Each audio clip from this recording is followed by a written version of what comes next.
तो स्वागत है आप लोग का मेरे चैनल पे। और आज मैं एक दूसरी पीसी बिल्ड लेके आ चुका हूँ। आज एक बहुत अच्छी पीसी बिल्ड होने वाली है, स्ट्रीमिंग पीसी बिल्ड होने वाली है। आप स्ट्रीम कर पाओगे, आपको पबजी पीसी स्ट्रीम करना है, आपको कुछ भी गेम स्ट्रीम करना है, आप आराम से इसमें कर सकते हो, कोई प्रॉब्लम नहीं आने वाली है। और ये स्पेशली गणेश भाई जो हमारे चैनल पे आके बताया कि भाई मुझे 50K के अंदर मॉनिटर, कीबोर्ड और माउस चाहिए, ये उन्हीं के लिए है भाई। ये वीडियो स्पेशली डेडिकेटेड उन लोगों के लिए जिनको एक बजट में मॉनिटर, कीबोर्ड और माउस चाहिए। तो भाई चलो वीडियो शुरू करते हैं। तो जो प्रोसेसर हम लोगों ने चूज़ किया वो है इंटेल का i5। अब मैं इंटेल के साथ क्यों जा रहा हूँ इस प्राइस रेंज में, अगर मैं आपको सच में बताना चाहूँ तो राइजन की 5 सीरीज़ आती है जो कि 3400G और वो 4 कोर में। और आपको जितना ज़्यादा कोर हो तो उतना ज़्यादा काम आएगा अगर आप स्ट्रीमिंग कर रहे हो। हाइपर थ्रेडिंग उतनी कोई आने नहीं वाली है, हाइपर थ्रेडिंग उतना कोई काम आएगा भी नहीं।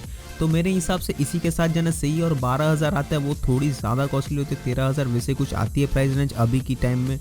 तो मैं पर्सनली आपको बताऊंगा कि इसी के साथ जाओ, सही है। 6 कोर के आपको 12,000 देने पड़ रहे, तो यही है मेरे हिसाब से। तो जो मदरबोर्ड हम लोगों ने चूज़ किया हुआ है MSI का H310। तो आप जाके पिछला बिल्ड भी देख सकते हो, वो आपको बहुत ज़्यादा इसके बारे में एक्सप्लेन कर देगी। और ये बहुत अच्छी मदरबोर्ड है अगर आप बजट प्राइस रेंज में जा रहे हो। i5 आराम से चला लेगी, कोई प्रॉब्लम नहीं आने वाली है। और इसमें भाई 2 स्लॉट मिलती है आपको रैम्स लगाने के लिए। 16 GB रैम तक लगा सकते हो आराम से, 8 स्टिक 2 या 16 के 2 स्टिक भी लगा सकते हो, कोई प्रॉब्लम नहीं आने वाली इन फ्यूचर। और मेरे हिसाब से एक स्ट्रीमिंग करने जा रहे हो तो भाई H310M ही सही है। मिड रेंज की मैं बता सकता हूँ या स्टार्टिंग एंट्री लेवल की बता सकता हूँ। B सीरीज़ भी ट्राई कर सकते हो, बट मेरे हिसाब से यही सही होने वाला है। सो बढ़ते हैं रैम की तरफ। तो जो रैम हम लोगों ने चूज़ किया वो है HyperX का 8 GB का 2 स्टिक। ये आपको गिरने वाला है हर एक स्टिक 2898 रुपीज़, 2898 समथिंग। और 2 स्टिक जब है भाई 16 GB रैम है, आराम से आपका हर एक चीज़ टान देगा। साइड में आप OBS चला रहे हो तो उसमें भी चलेगी, और साइड में आप गेम भी खेल रहे हो वो भी चलेगी, कोई प्रॉब्लम नहीं होने वाली है। 8 GB में सच में स्ट्रीमिंग में प्रॉब्लम होने वाली है। तो मेरे हिसाब से 16 GB रैम के साथ ही जाना चाहिए। और बढ़ते हमारे हार्ड डिस्क की तरफ। तो जो हार्ड डिस्क हम लोगों ने चूज़ किया वो ज़्यादा कुछ नहीं है भाई, वही पुराने बिल्ड की तरह 1 TB, क्योंकि इसमें ज़्यादा कुछ जा भी नहीं सकता। अगर आप स्ट्रीम करने वाले हो तो आपको ज़्यादा स्टोरेज की ज़रूरत भी नहीं है भाई, कॉमन सी बात है। प्रोसेसर सही है, हार्ड डिस्क की उतनी कोई ज़रूरत नहीं है। स्टोरेज SSD बाद में एक लगा लेना अगर लगानी है तो, नहीं तो हार्ड डिस्क कॉमन है, सही है आपके लिए। जो क्रॉसहेयर का हम लोगों ने लिया है PSU, फिर से वही बिल्ड का PSU है भाई, यही सस्ते में आती है तो क्या कर सकते हैं। 3538 का ये आता है जस्ट, ज़्यादा कुछ प्राइस नहीं हुए इसकी। 550 वाट्स इस पीसी बिल्ड में भी काफ़ी होने वाली है भाई, बहुत ज़्यादा है 550 वाट्स इस पीसी बिल्ड के लिए। तो मेरा पिक यही रहेगा क्रॉसहेयर की, यही 550 वाट की PSU।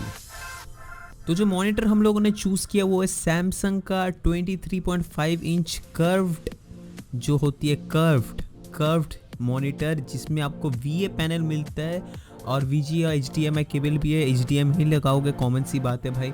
और VA पैनल में आप अगर सच्ची बात हो तो VA और TN में खेल सकते हो। IPS में बस मूवीज़ दिखाई देती है अच्छी सी, के लिए गेम्स खेलने के लिए पर्सनली TN पैनल बहुत अच्छी होती है। और इस हिसाब से आपको 8,850 के अराउंड ही आपको ये चीज़ मिल जाती है। बहुत अच्छी डील है मेरे हिसाब से। आप इसी के साथ जा सकते हो यार। अगर आपको दूसरी मॉडल भी पसंद आती है तो आप चूज़ कर सकते हो उसमें से।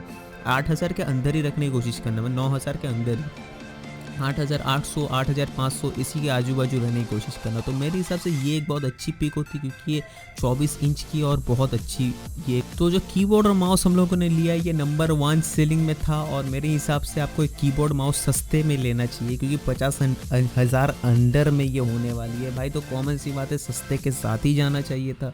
और मेरे हिसाब से ज़ेब्रॉनिक्स का ये बहुत अच्छा 1,100 रुपये में आपको कीबोर्ड और माउस का एक कॉम्बो मिलता है भाई। सीधी बात है, कॉम्बो मिल रहा है आपको। लाइटनिंग अच्छी है, लाइटिंग इसकी बहुत अच्छी ज़्यादा है।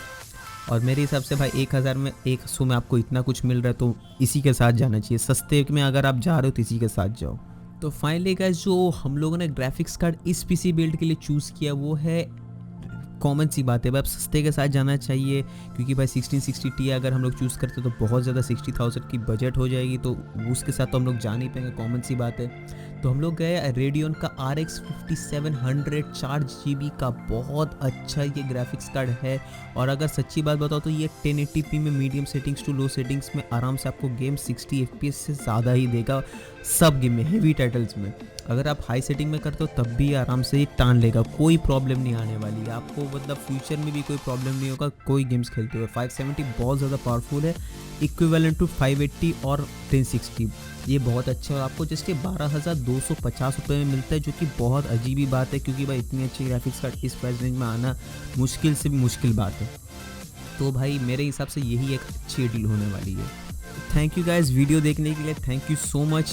और ऐसे ही बस बताते रहो, मैं नए नए पीसी बिल्ड्स आप लोगों के लिए बनाता रहूँगा, नए नए वीडियोस आते रहेंगे चैनल पे, हर एक दिन मैं ट्राई करूँगा एक वीडियो छोड़ने की।